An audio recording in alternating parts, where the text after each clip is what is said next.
Gente, tudo bem?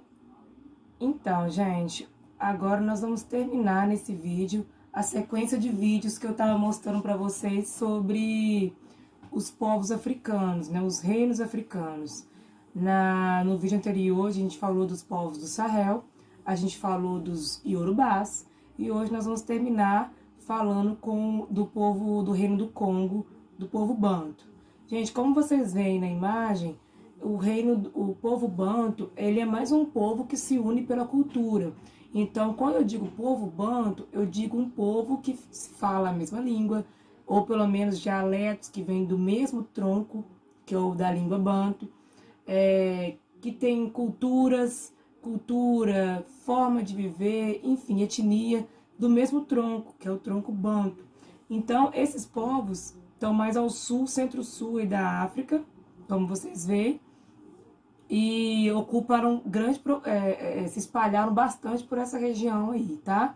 Então aqui é onde se desenvolveu o reino do Congo, ok?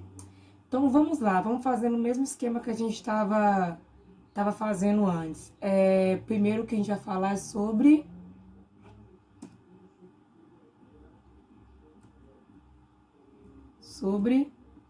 política, gente.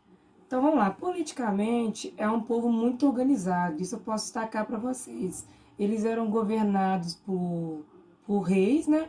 E esses reis governavam um território muito grande. Como eu falei para vocês, os bantos tinham uma extensão territorial muito grande, muitos povos.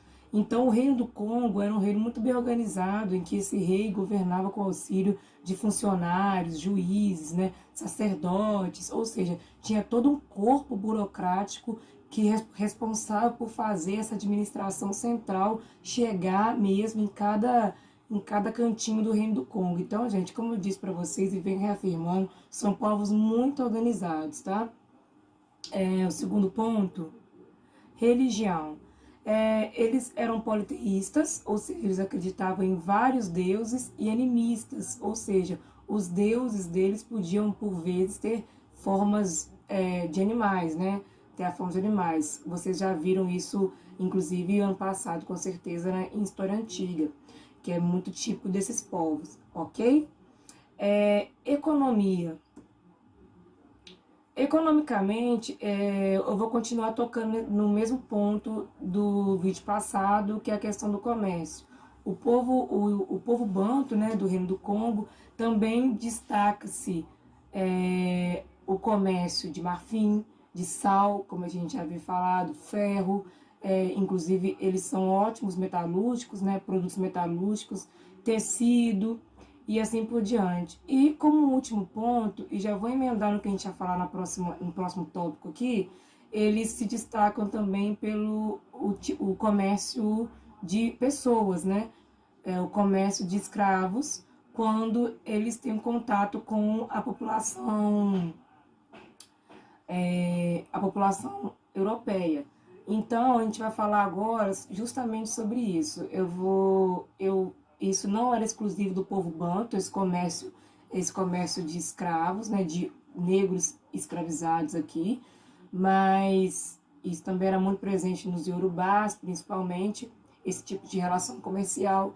Mas agora eu vou mostrar para vocês a diferença entre a escravidão que acontecia dentro dos territórios africanos, desculpa, e a escravidão, a cara que ela toma quando esses povos africanos têm contato com o europeu. Então é sobre isso que a gente vai falar agora, sobre escravidão. Vamos trabalhar esse conceito de escravidão, tá bom? Só um minutinho. Então vamos lá, gente. Escravidão.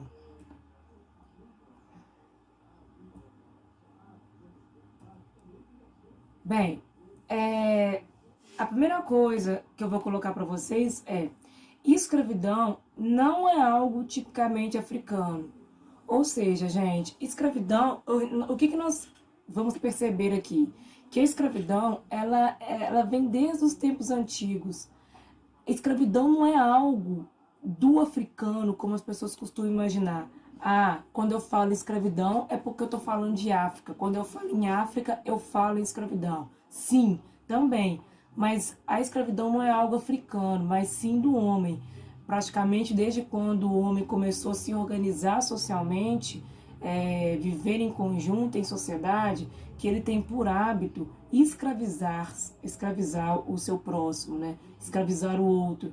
Então, o que a gente vai perceber agora é a diferença entre essa escravidão, que vem desde o mundo antigo, que a gente conhece como escravidão, né?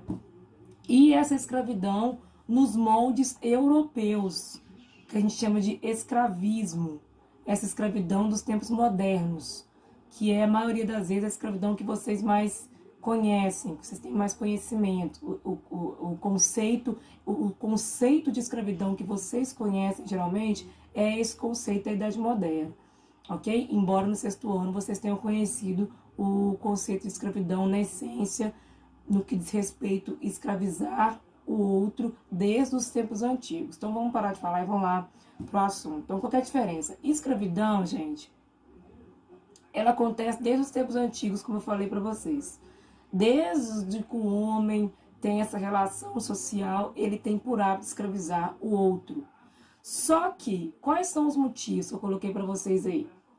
Dívida, geralmente, e por guerras. Ou seja, geralmente a pessoa era escravizada quando ela devia, ela própria era o pagamento da dívida, né? O trabalho que ela exercia é o pagamento da dívida, isso que a gente chama de escravidão por dívida.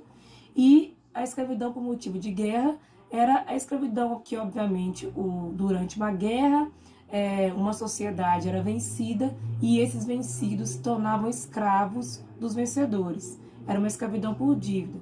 Só que essa escravidão, aí esses escravos, essas pessoas tomadas como escravos, elas poderiam trabalhar, gente, em diversos setores, em diversas coisas, no serviço doméstico, em obras públicas, enfim. Não havia um monopólio dessa função de escravo.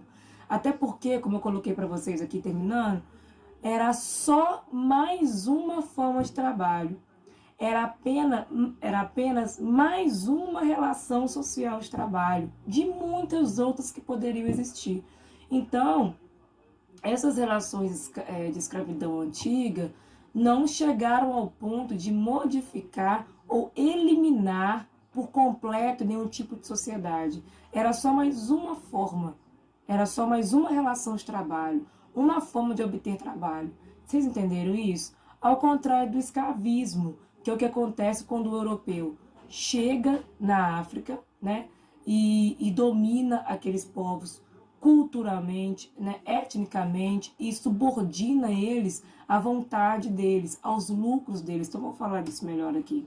Então, no escravismo, ele intensificou-se na Idade Moderna, não quer dizer que ele não aconteceu antes, tá? Mas ele intensificou-se com a Idade Moderna, quando o europeu chega na América, na África, né? O motivo principal é o lucro. Aí está o ponto. O motivo é o lucro, é lucrar. E qual que é o problema? Esse lucro, quando o europeu chega lá e ele domina culturalmente, vários reis africanos se converteram ao cristianismo e incorporaram as práticas tipicamente europeias e cristãs ao próprio povo, e isso gerou também muita disputa na África, muitas guerras que acabaram por destruir aquela nação. Ou seja, o europeu, ele domina a cultura, ele dominou religiosamente e por fim dominou o próprio corpo, né? O próprio ser africano. Inicialmente, como eu disse, em relações de troca, em relações de benéficas, muitas vezes, igual eu falei, a troca de seres humanos acontecia por pólvora, os africanos ficaram, acharam o máximo, né, a pólvora, alguns instrumentos, algumas armas, inclusive, e usaram desses produtos para fazer a troca, aproveitando as próprias disputas internas, porque a África é uma sociedade de tribos, a lógica dela é tribal, e uma tribo podia sim guerrear com a outra, e os vencidos se tornarem escravos eventualmente, mas era uma outra forma de articulação de escravidão, vocês entendem? Não visa o lucro. Então, o que mais marcou o fim da cultura, o fim não, mas a gente pode dizer, o que mais marcou o início dessa exportação intensa de escravos para a América e para outras regiões foram mais de 9 milhões de negros retirados da África, sendo que 4 milhões vieram para a América Portuguesa, para cá. Então você imagina, é muita gente. O que intensificou isso foi justamente o benefício para a população europeia. Existem muitas correntes aí historiográficas da história que diz que foi benéfica para ambos. Não foi benéfica para ambos, porque os lucros dessa transação ficaram todos na Europa, né? Não ficou na população africana. Ao contrário, o escravismo, esse sistema de escravidão dos moldes europeus, ele destruiu a nação, a cultura, destruiu a forma de vida, destruiu um povo, né? Por isso foi benéfico apenas às sociedades que articularam esse tipo de escravismo. Não foi benéfico para a África, né? E, portanto, gente, com isso eu encerro essa discussão sobre esses tipos de escravidão e eu espero que vocês tenham pelo menos percebido que é preciso estudar e conhecer outros tipos de cultura para que vocês percebam que a nossa cultura, né, a cultura que a gente está imerso, que a gente conhece, é apenas mais uma de outras tantas culturas que existem. E não cabe a nós dizer qual está certa e qual está errada. Cabe a nós apenas conhecer o outro para entender que sempre o outro é diferente e ele pode ser diferente, porque ser diferente é bacana, é bonito, ok? Espero que vocês tenham entendido isso. E vários desses conceitos, várias dessas coisas que eu falei aqui nesse vídeo, cabem também para as civilizações americanas, que também vão sofrer esse impacto da presença europeia, tá bom?